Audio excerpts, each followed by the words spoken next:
Yo les gars, c'est Peria. Avant de commencer la vidéo, je tiens à vous remercier. En effet, vous m'avez fait de super retours et ça clairement ça m'a fait hyper plaisir. Déjà sur la première vidéo que j'ai réalisée, on a dépassé les 140 vues pour plus de 14 likes. De plus, j'ai à peine eu le temps de cligner des yeux, on avait déjà 100 abonnés. Vous déchirez les gars, c'est super. Finalement, vous m'avez conseillé de mieux articuler sur la première vidéo. J'en prends note pour celle-ci. Dites-moi ce que vous en pensez avec cette vidéo en commentaire. Ah oui aussi, bien joué à toi Fabs, t'as trouvé l'énigme, t'as gagné le super like. Bref, revenons à nos moutons. Aujourd'hui, comme t'as pu le voir dans le titre de la vidéo, je vais te filer 5 animes à regarder cet automne. Avant de commencer le top, je vais directement vous filer ce que j'appelle les mentions honorables, à savoir les gros classiques que vous connaissez probablement tous déjà et dont la sortie vous hype sans même que j'ai besoin de vous en parler. Premièrement, on a un OAV pour l'anime Re:Zero Kara. Perso, j'ai kiffé l'anime, tellement kiffé que j'en aurais bien fait une vidéo entière sur lui. Malheureusement, il est trop connu et c'est pas hyper intéressant du coup de vous le présenter. On verra ce que donne l'OAV car ça parle d'une histoire de mayonnaise. Oui, je suis très sérieux, de mayonnaise. Deuxièmement, Sword Art Online, saison 3, Alicisation. C'est beaucoup trop dur à dire, m'en voulez pas. Alors les gars, même pas besoin de vous expliquer la hype pour cette saison. Et si vous connaissez pas cet anime, foncez le regarder, faites-moi confiance. Troisièmement, Fairy Tail Final Series. Comme Sword Art Online, nouvelle saison pour l'anime est particulière car celle-ci sera la dernière de l'anime. Il y a deux types de personnes avec Fairy Tail, ceux qui aiment et ceux qui détestent. Moi perso, je fais partie de ceux qui aiment et c'est pourquoi je vous le conseille, vous m'en direz des nouvelles. Finalement, ce que j'attends le plus probablement durant cet automne 2018, je parle bien évidemment de Tokyo Ghoul Re, la deuxième saison. Cette saison va être selon moi incroyable. Si incroyable que je pense que la prochaine vidéo sur Akomo parlera de Tokyo Ghoul et de mes spéculations par ailleurs. Voilà, c'est tout pour moi. Tu peux faire un max de dons, c'était Pereya, sayonara.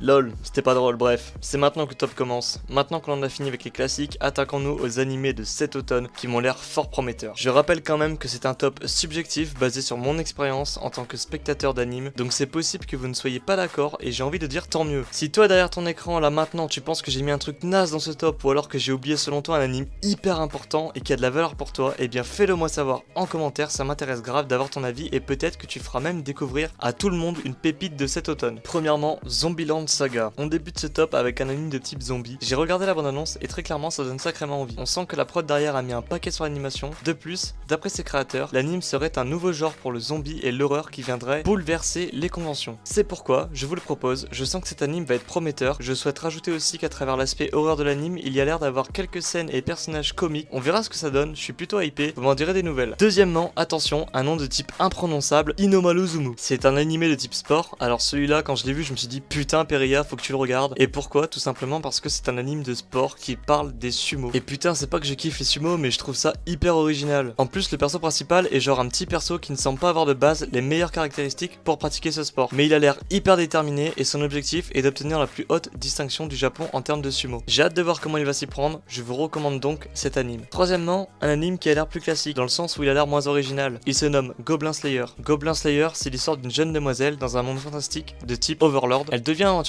et dès le début elle va connaître des mésaventures avec des gobelins et c'est là que débarque le héros principal qui est tout simplement un mec qui défonce du gobelin depuis toujours. L'anime a l'air cool, tantôt par l'animation, tantôt par le monde fantastique. C'est ce qui m'a donné envie de le découvrir car j'ai en général beaucoup apprécié ce genre d'univers. Quatrièmement, un animé de type sport, une nouvelle fois. Oui, il faut le savoir, moi Peria, j'aime le sport encore plus en anime. Il se nomme Kazega Tsuyoku Fuiteru. Cette fois-ci le sport mis en avant est la course à pied. Je suis curieux de voir comment les japonais vont réussir encore à nous surprendre en rendant une course à pied épique. Car oui, je suis sûr qu'ils y arriveront parce que les japonais savent tout faire. Le synopsis de l'histoire finalement c'est un peu comme celui de l'anime de sumo qu'on vient de voir, mais en version course à pied. J'ai vraiment hâte de regarder cet anime, d'autant plus que j'adore la course à pied et c'est un sport que je pratique régulièrement. On conclut ce top avec l'anime Tensai Shitara Slimmed Attacken. C'est un animé de type isekai, soit en gros un mec qui ressuscite dans un autre monde. Celui-là m'a l'air fort sympathique car le mec revit dans un monde fantastique, sauf qu'il a le corps d'un slim. Alors déjà là, vous allez me dire, mais what the fuck Peria, un corps de slim? Bah ouais, le gars what the fuck, ça a l'air trop cool justement, j'ai hâte de voir comment ils vont se débrouiller pour rendre ça stylé et attrayant. De plus, ce n'est pas un simple slim, le protagoniste aura deux capacités uniques. Prédateur qui lui permet de copier les techniques de ses adversaires, et Grand Sage qui lui permet d'avoir une très bonne compréhension du milieu qui l'entoure. Je sens que cet anime a du potentiel et c'est pourquoi je le mets à la fin du top. C'était mon top 5 des animes qui sortent cet automne 2018, j'espère que vous avez découvert des choses et que je vous ai hype pour cette saison.